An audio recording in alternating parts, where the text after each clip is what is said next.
They cling to your fridge, snap together across a gap, and shove each other apart without ever touching.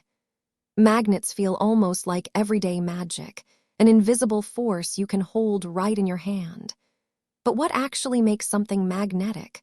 Why do they have two ends that behave so differently? And why can't you ever make a magnet with just one pole?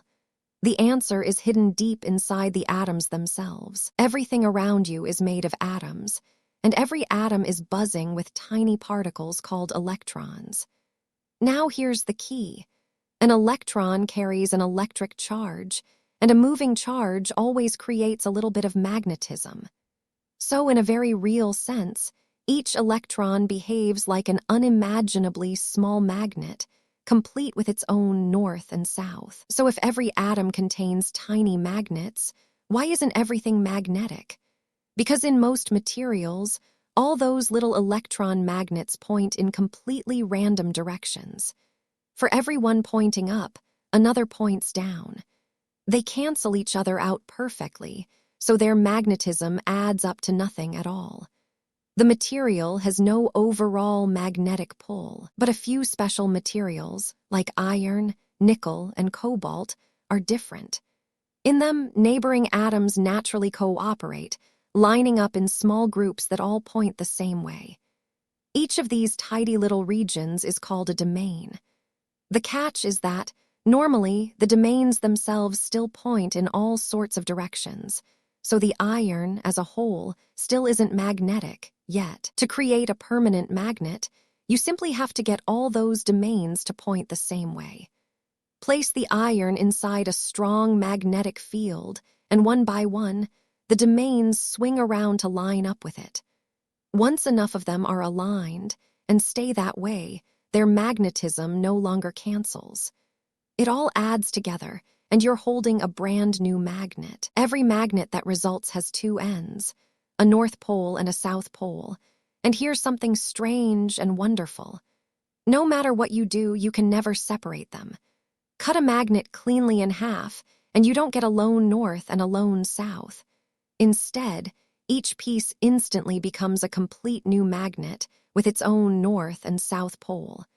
There is no such thing as a single magnetic pole. Around every magnet stretches an invisible magnetic field, looping out from the North Pole and curving back into the south. You can't see it, but scatter iron filings nearby and they line up to trace its elegant arcs. This field is what does the work from a distance.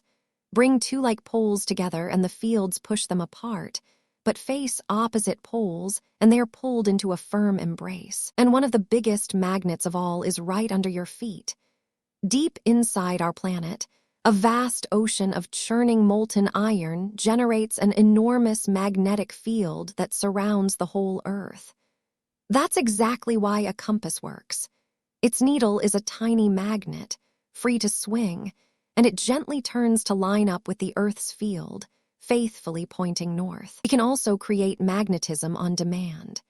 Send an electric current through a coil of wire, and it produces a magnetic field of its own, an electromagnet that you can switch on and off, or crank up incredibly strong. This single trick quietly powers the modern world. The motors in your gadgets, the speakers playing this video, MRI scanners in hospitals, and even maglev trains that float above the track. So a magnet isn't magic after all. It's the combined pull of countless tiny electrons, all marching in the same direction, their fields adding up into a force you can actually feel.